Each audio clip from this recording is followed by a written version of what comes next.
¿Qué fue entonces lo que sucedió con Quito? Los asentamientos fueron desarrollándose a lo largo de los años. Luego llega la conquista inca, destruyéndolo todo, y realizan sus construcciones encima. Posteriormente, los españoles repiten el mismo proceso. El pueblo invasor utilizaba los edificios importantes del pueblo invadido y los adaptaba como nuevos sitios de relevancia. Estos centros coloniales fueron construidos justamente donde estaban los centros principales de los indígenas, los sitios más importantes, como es el caso del Cusco. La iglesia de Santo Domingo está construida sobre el Coricancha, como es la Catedral de México, construida sobre una pirámide, y como es el caso de Quito, construida sobre un sitio muy importante, un sitio de connotaciones astronómicas, según lo hemos comprobado con perfección. El ejemplo más revelador de esto es San Francisco. Allí, un grupo de arqueólogos encontró muros incas por debajo de la iglesia y el convento.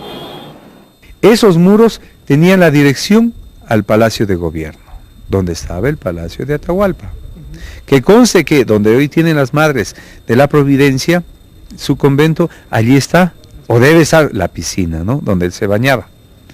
Y los muros de la iglesia, que están hechos de acuerdo a la salida del sol.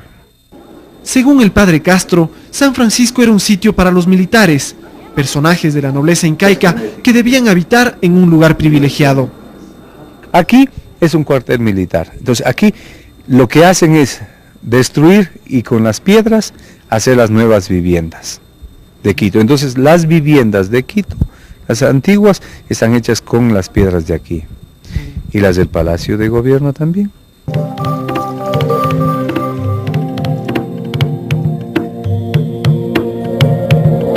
Durante un breve recorrido por el casco colonial, abrimos los ojos ante elementos que han permanecido allí por siglos y que hasta ahora nuestra ignorancia los ha mantenido ocultos. En las paredes del Palacio de Carondelet encontramos piedras con varios ángulos, característica típica de la arquitectura inca. Lo mismo sucede en la catedral.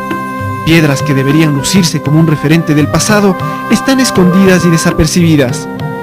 En el muro del Colegio de la Providencia vemos una piedra de 8 ángulos. En la iglesia de la Merced, otro gran muro que según algunos historiadores pertenecía a un templo inca. Los quiteños vivimos en una ciudad que narra su pasado en cada esquina. Las paredes nos cuentan en vivo y en directo historias fantásticas, pero hemos dejado caer en el olvido nuestra identidad. Volvamos a las iglesias, a los solsticios y a la teoría de Cristóbal. Según sus estudios, los templos tienen una alineación perfecta con la salida del sol.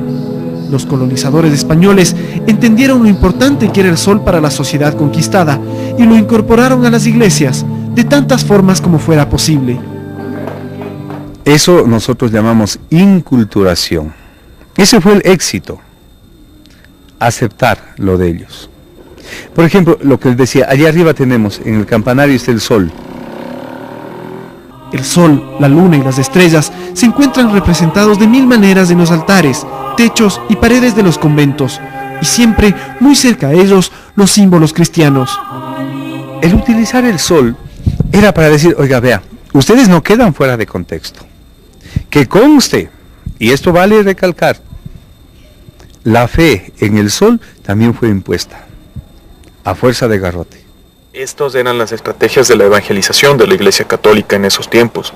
Entonces, así podemos comprender que se unieron los conocimientos para ver lo que ahora tenemos, que es el contexto colonial, las iglesias que nos presentan fenómenos lumínicos en estas fechas tan importantes como los solsticios y los equinoccios.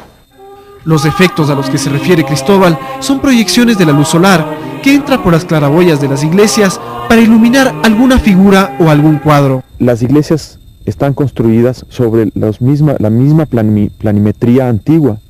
Entonces nosotros hemos injertado todos esos datos de los planos, los cálculos de cómo están alineadas estas paredes antiguas y las mismas iglesias para poder calcular el momento en que acontecen estos fenómenos lumínicos y los registramos pues en documentos como el video.